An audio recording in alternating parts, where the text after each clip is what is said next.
কাদম্বিনী হত্যার বিচার চেয়ে চাতকের মতো তাকিয়ে রয়েছে রাজ্য তথা দেশবাসী। পথে নেমে চলছে প্রতিবাদ আন্দোলন। কর্মবিরতিতে চিকিৎসকরা ডামাডোল পরিস্থিতির মাঝে বিপাকে পড়েছেন রোগীরা। এখনও অচলাবস্থা কাটেনি আরজিকরে। গত 9 আগস্ট থেকে ব্যাহত রোগী পরিষেবা। সোমবার সকালেও ছবিটা বদলায়নি। সমস্যায় পড়েছেন দূর দূরান্ত থেকে বহির্বিভাগে চিকিৎসার জন্য আসা রোগীরা।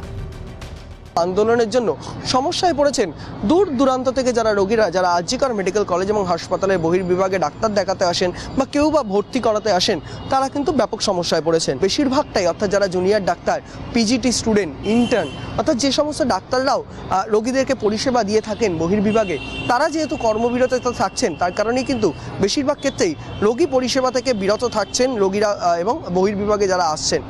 এখনো অবধি বজায় রাখছি আমরা, কিন্তু আমরা এটাও বলতে চাই পাশাপাশি অতি দ্রুততার সাথে আমরা কাজে ফিরতে চাইছি। কারণ হচ্ছে যে আমাদের রোগী পরিষেবা দেওয়াটাই আমাদের কর্তব্য, তাহলে এই কর্তব্য আমরা ভুলতে পারি না। তাহলে যত তাড়াতাড়ি বিচার ব্যবস্থার মাধ্যমে আমরা সুষ্ঠু সমাধানে আসতে পারবো, তত তাড়াতাড়ি আমরা কাজে ফিরব। ক্রমেই তীব্র হচ্ছে আন্দোলনের ঝাঁজ। বিচারের পাশাপাশি নিরাপত্তার দাবি করছেন চিকিৎসকরা। জুনিয়র ডাক্তাররা কর্মবিরতিতে বহির্বিভাগের পরিষেবা মুখ থুবড়ে পড়েছে। সিনিয়র ডাক্তাররা পরিষেবা চালিয়ে গেলেও সংখ্যাটা অনেকটাই কম। অনেকেই এসেও ফিরে যাচ্ছেন, কেউ আবার ঠাঁই বসে থাকছে চিকিৎসার আশায়। আমার অপারেশনের ড্রেস ছিল আজকে সামনে সোমবারে।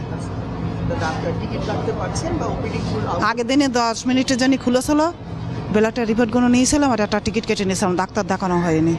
আর 10 মিনিটের জন্য খুলছে, যা পেশেন্ট দেখছে দেখে চলে যাচ্ছে।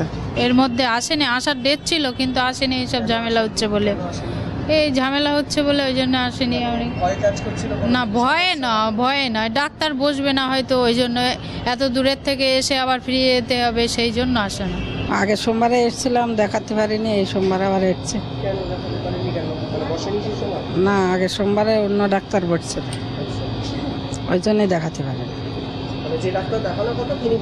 না, আজকে ওই ডাক্তার বসবে বলেছে, তাই আছে। কে ভর্তি হওয়া না যায় তাহলে একটা ডেট দেবে, হয়তো 2 দিন পরে আসো বা 5 দিন পরে আসো, ওটা ডেট করবে তো। এখন দেখার কবে পরিস্থিতি স্বাভাবিক হয়, কবে থেকে হাসপাতালের বহির্বিভাগ আবার আগের হালে ফেরে। ক্যামেরায় শুভজিৎ গায়নের সঙ্গে বিক্রান্ত রায়, ক্যালকাটা নিউজ, কলকাতা।